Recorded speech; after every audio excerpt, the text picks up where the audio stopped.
Pernahkah kalian membayangkan, apakah benar Nabi Adam adalah makhluk pertama yang menapakkan kaki di bumi ini? Ataukah ada peradaban lain yang sudah hancur jauh sebelum Adam diciptakan? Dari catatan kuno hingga perdebatan sains, mari kita bedah teori mengejutkan tentang sosok yang disebut sebagai Adam sebelum Adam. 4,5 miliar tahun, itulah usia bumi yang kita injak sekarang.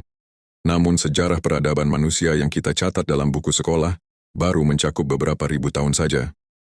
Pertanyaannya, kemana perginya sisa waktu jutaan tahun lainnya? Benarkah bumi ini kosong sebelum Nabi Adam? Ada sebuah lubang besar dalam narasi sejarah kita. Sebuah teori provokatif yang beredar di kalangan sufi, filsuf, hingga ilmuwan alternatif, yang menyebutkan tentang The Pre-Adamites, teori tentang sosok Adam sebelum Adam.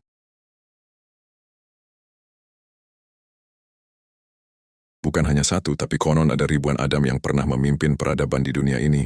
Sebelum siklus kita dimulai, mengapa malaikat begitu yakin manusia akan menumpahkan darah saat Allah mengumumkan penciptaan Adam? Apakah mereka sedang berdejavu? Apakah mereka pernah melihat kehancuran yang sama dilakukan oleh manusia versi sebelumnya? Siapkan logika dan pikiran terbuka kalian.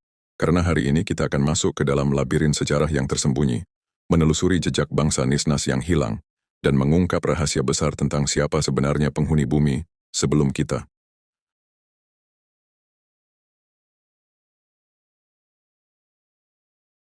Teori ini sebenarnya bukan tanpa dasar. Dalam Al-Quran Surat Al-Baqarah ayat 30, saat Allah berfirman akan menciptakan khalifah di bumi, malaikat bertanya, "Mengapa engkau hendak menjadikan di bumi itu orang yang akan membuat kerusakan padanya dan menumpahkan darah?" Pertanyaan ini memicu rasa penasaran para ulama dan pemikir.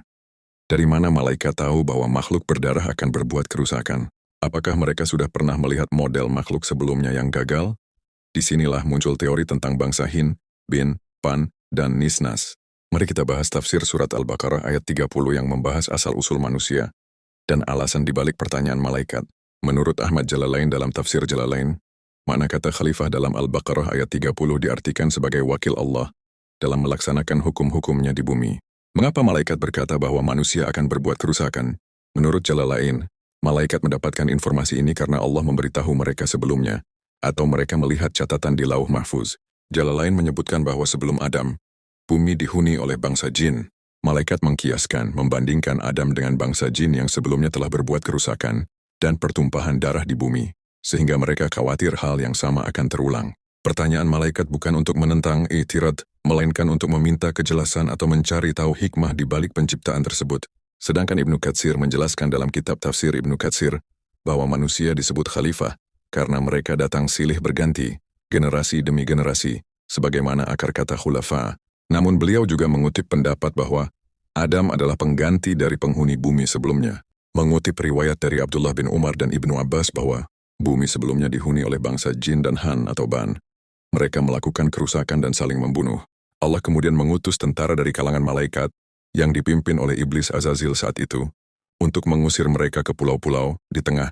Ibnu Katsir memberikan beberapa kemungkinan. Alasan malaikat bertanya. Pertama, malaikat melihat apa yang dilakukan oleh bangsa jin sebelum Adam. Kedua, Allah memberitahu malaikat bahwa makhluk ini, manusia, memiliki syahwat dan amarah yang berpotensi memicu pertumpahan darah. Malaikat memahami bahwa tugas khalifah adalah untuk menengahi perselisihan, yang berarti akan ada konflik di antara manusia.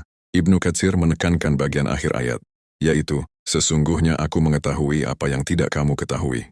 Beliau menjelaskan bahwa meski ada manusia yang berbuat dosa, Allah mengetahui bahwa dari keturunan Adam akan lahir para nabi, rasul, syuhada, dan orang-orang saleh yang taatnya luar biasa. Selanjutnya, dalam kitab tafsir Al-Quran Al-Azhim, Ibnu Katsir mengutip riwayat dari sahabat Ibnu Abbas radhiyallahu anhu dan Abdullah bin Umar radhiyallahu yang menjelaskan detail sejarah gelap sebelum Adam. Disebutkan bahwa 2000 tahun sebelum Nabi Adam diciptakan, bumi dihuni oleh bangsa jin. Mereka diberikan akal dan kehendak, namun mereka menyalahgunakannya dengan melakukan kerusakan. Mereka saling berperang memperebutkan wilayah hingga bumi dipenuhi darah.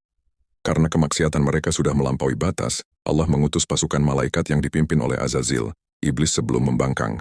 Kemudian pasukan malaikat turun ke bumi, memerangi bangsa jin yang durhaka, dan mengusir mereka hingga tersudut ke pulau-pulau terpencil di tengah lautan dan puncak-puncak gunung. Dari sini kita faham saat Allah mengumumkan penciptaan Adam, malaikat merasa trauma. Mereka berasumsi bahwa setiap makhluk yang diberi kebebasan memilih, free will, di bumi, pasti akan berakhir dengan saling membunuh, sama seperti bangsa jin sebelumnya. Sedangkan menurut tafsir Al-Misbah memberikan sentuhan yang lebih ilmiah dan relevan dengan temuan arkeologi modern, seperti fosil manusia purba. Quraisy Shihab menjelaskan adanya kemungkinan bahwa sebelum Nabi Adam, sudah ada makhluk lain yang secara fisik mirip manusia, seperti Homo erectus atau Neanderthal. Beliau sering membedakan antara bashar, makhluk fisik biologis, dan insan Adam, manusia yang sudah diberi beban moral dan ruh.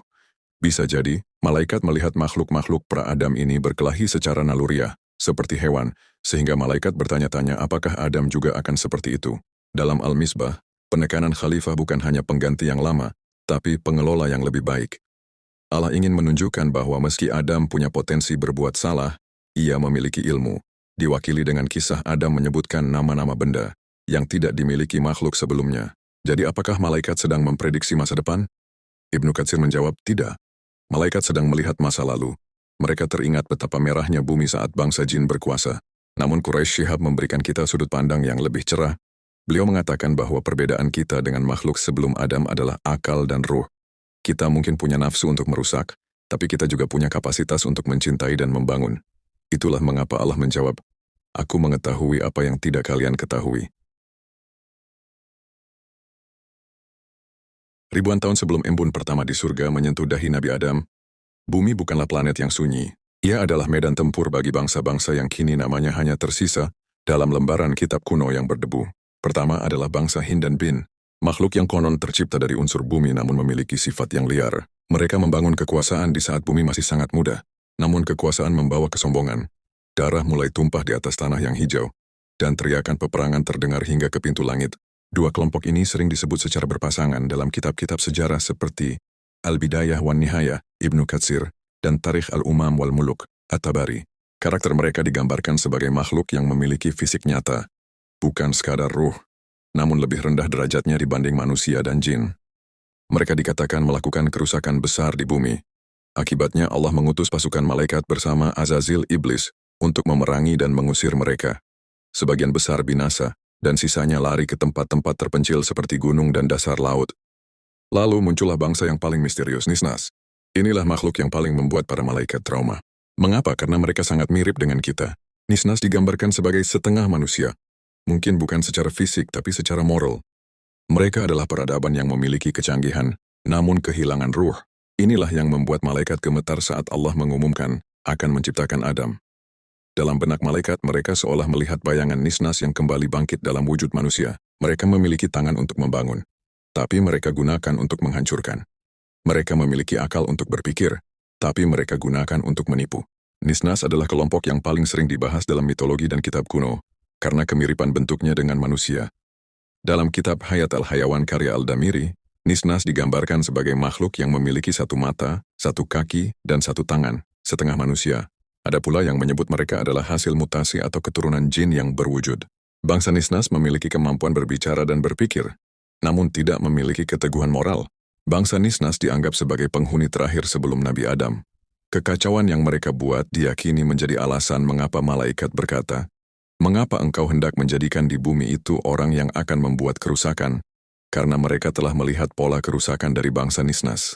Dalam beberapa kitab sufi, seperti karya Ibnu Arabi, disebutkan bahwa bumi ini telah mengalami siklus Adam berkali-kali.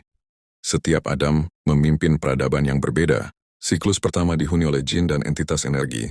Siklus menengah dihuni oleh bangsa Hind, Bin, dan Nisnas, makhluk biologis spiritual.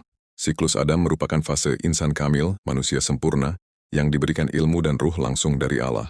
Secara teologis, keberadaan mereka dianggap sebagai pendahulu, prekursor, untuk menguji ekosistem bumi sebelum manusia diturunkan.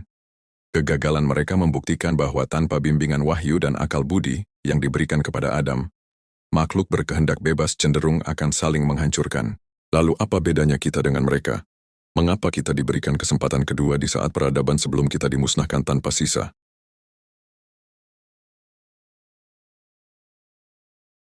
Secara sains kita menemukan fosil manusia purba yang berusia ratusan ribu tahun. Disinilah teori Adam sebelum Adam mencoba menjembatani antara agama dan sains. Beberapa pemikir berpendapat bahwa sebelum Adam yang ditiupkan ruh, spirit oleh Allah, mungkin sudah ada evolusi makhluk biologis yang mirip manusia, namun belum memiliki akal budi yang sempurna. Namun, bagaimana jika kita melihat misteri ini dari lensa mikroskop dan cangkul arkeolog? Sains mencatat bahwa sebelum kita, Homo sapiens, berkuasa, bumi sudah dihuni oleh sepupu kita selama jutaan tahun. Ada Homo erectus yang tangguh dan Neanderthal yang kuat. Arkeologi menemukan bukti bahwa mereka hidup dalam kekerasan, saling berburu dan akhirnya punah. Apakah mereka ini yang disebut malaikat sebagai makhluk yang menumpahkan darah? Banyak pakar meyakini adanya loncatan besar, sebuah momen misterius dalam sejarah di mana manusia purba tiba-tiba memiliki kesadaran, bahasa, dan iman. Di titik itulah, sains dan agama bertemu. Momen ketika jasad biologis terpilih menjadi wadah bagi ruh Adam. Pada akhirnya, teori Adam sebelum Adam mengajarkan kita satu hal.